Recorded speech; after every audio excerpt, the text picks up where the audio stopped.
We're joined by Representative Peter Schweyer, Majority Chair of the Pennsylvania House Education Committee. How do cyber charter schools fit into Pennsylvania's education system? Yeah, I appreciate the question. There are actually sort of two types of cyber schools that we should talk about. First are the ones that are offered by all of our school districts. Most all of the 500 school districts in Pennsylvania have their own school district cyber program.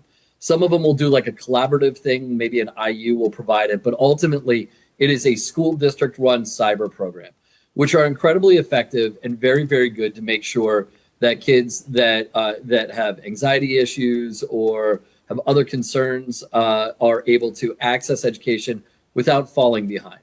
Then we have a whole nother, but most of the time when we're talking cyber schools, we're talking about the 14 public cyber schools that are approved by the Pennsylvania Department of Education. And you've seen their advertisements all over the place. You've seen Commonwealth Charter Academy, PA Cyber, Reach Cyber. Again, there's 14 of them. And those are just some of the ones that come to mind. And, you know, some of them do a really good job of providing an opportunity for parents to, again, find a different way for their students to learn while still following a state-approved curriculum. There's a value to that. Unfortunately, the way that they're funded is patently absurd. There's a remarkable lack of oversight by the Commonwealth of Pennsylvania. Again, these are chartered by Pennsylvania. There's a remarkable lack of oversight that we have. And ultimately, because the rules are so lax, it is the wild, wild west in terms of education. So the largest of the public cyber schools, Commonwealth Charter Academy, has only 4.8% of their ninth graders pass basic math skills. That means 95% of their kids either can't pass a basic math test or just aren't taking the exams. Either way, there's a very real question of, are we getting what we're paying for? Well, let's talk about those 14 cyber charter schools. Who owns them, and are they for-profit or nonprofit? So it's a great question. All of them are designed a little bit differently. Officially, I believe all of them are technically organized as a nonprofit, but many of them, not all, but many of them have a for-profit management arm that also runs the management side of the schools. So there's a for-profit and a nonprofit component to many of them, not all of them. I want to be fair about that. But many of them have both a for-profit and nonprofit arm. Another thing, many of their teachers are not actually certified educators in Pennsylvania. According to state law, only 75% of their teachers have to be certified educators in Pennsylvania. That's just ridiculous. There are questions of their hiring practices, their firing practices, and because they, generally speaking, not again, every one of them operates differently. There are some that are better actors than others, but there are many of them that have barely public meetings. Good luck finding a detailed meeting notes, detailed budgets, any of those things online. Good luck finding it. So we can't actually even track where a lot of their money goes. Let's talk about the funding side of it. How are they funded? And if a student is in a brick and mortar school and they decide to move to a cyber charter school, where does that money come from? Yeah, so all of their money comes from the local school district. So I live in the Allentown School District. My youngest daughter is still a student in the Allentown School District. My oldest is now at college. And so every time a child goes from the Allentown School District to either a brick and mortar charter school or a cyber charter, that money comes directly from the school district in the form of tuition payment. So that can range in price based on how much money each school district spends per student. In Allentown, for a non-special education student, it's about $14,000, give or take, of tuition money that goes to support that child. And on the surface, you can make an argument, and the cyber schools will often make the argument, well, that's how much it costs to educate a child in Allentown, so we should get that same amount. But the rub is this: cyber schools don't have major facilities. It's not like any of them have gymnasiums. They are not required to offer food services to kids. They are not required, again, to have 100% certified educators. They are not required to have libraries in their schools. School nursing is not something that happens. There are so many more expenses that a regular brick and mortar school district, and frankly, a brick and mortar charter school has, that a cyber school doesn't have. So we overpay for the cost of a child to our cyber schools each and every day. Each and every day, a kid that goes from any school district, whether it's Abington or Erie or Pittsburgh or Philadelphia or Cumberland Valley or Allentown or any of the other school districts that we have out there, we are overpaying for that for the schools. And the proof of this is looking at their fund balances. Cyber schools can't even spend all the money that they need that they have. They literally, CCA has according to the Auditor General, has hundreds of millions of dollars sitting unused in a bank account. That's taxpayer money. That's not just state taxpayer money. That's property taxpayer money. So right now we have a system where a senior citizen who doesn't have any kids in the schools, or a parent that has multiple kids in a public school system, is putting their property tax money in a bank account for cyber schools. It's just patently absurd. How are cyber charter schools governed? Do they report to school districts, or is there a state level agency that oversees them? So officially, the Department of Education oversees them, unlike a brick and mortar charter school. And I think it's really important to draw the distinction between those charter schools that were approved by a school district to help support school district students and provide a different opportunity for education. That's a brick and mortar school. A cyber school, again, is approved by the Commonwealth of Pennsylvania. And it is the wild, wild west out there. Currently, a child could move from one school district to another. Happens all the time. And a cyber school doesn't even have to check the residency of that kid. So whereas I might have a kid who lives again in Allentown who might move to Reading, well, now Allentown's paying for a kid in Reading to go to school there. There's no verification process. It's really, really the wild, wild west. Also, again, a traditional school district, one of our 500 school districts, if the population, this is public school, if the public doesn't like the direction of the school district, they can vote a brand new school board. Every 2 years, we have school board elections in Pennsylvania. So if the public doesn't like a proposed tax increase, if the public doesn't like curriculum, if the public just doesn't think they're doing a very good job, you get a brand new election cycle, you can get a lot of new folks out there. Great example, Central Bucks School District. They had a very conservative school district, and frankly, in an area of the world that's not particularly conservative, and they changed their school district dramatically.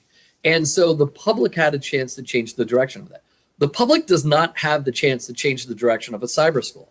So again, if you and I are worried about the quality of education, and we see one of our school districts have 95% of their kids can't or don't pass a basic math assessment, we can say that's not good enough. We're electing new people to school districts. We expect you to change the superintendent. We expect you to change the curriculum folks. We expect you to change the principal and maybe provide new opportunities for teachers to learn. That does not happen with cyber schools. Every 3 to 5 years, they get a chance to renew their charter with the Commonwealth. The Commonwealth does their very best, but candidly, the Department of Education very often is hamstrung by minimal and lax state laws that basically allows for these school districts to go on in perpetuity, regardless of if they're using their money appropriately and if their students are actually learning. Are there legislative measures that you would like to see implemented that would address some of these concerns? Yes, the House passed in a bipartisan way legislation, both last legislative cycle and this legislative cycle, that would dramatically change the way that we fund our schools and also the oversight. So, for example, cyber charters are required to be able to see a child each and every day. The largest of the cyber schools, CCA, has decided that just means that a kid has to have a working camera. They don't ever have to actually turn it on. Well, that's absolutely absurd. There are measures about, again, truancy and measures about residency that are extremely important that we passed as part of a House Bill 1500 earlier this year that we sent over.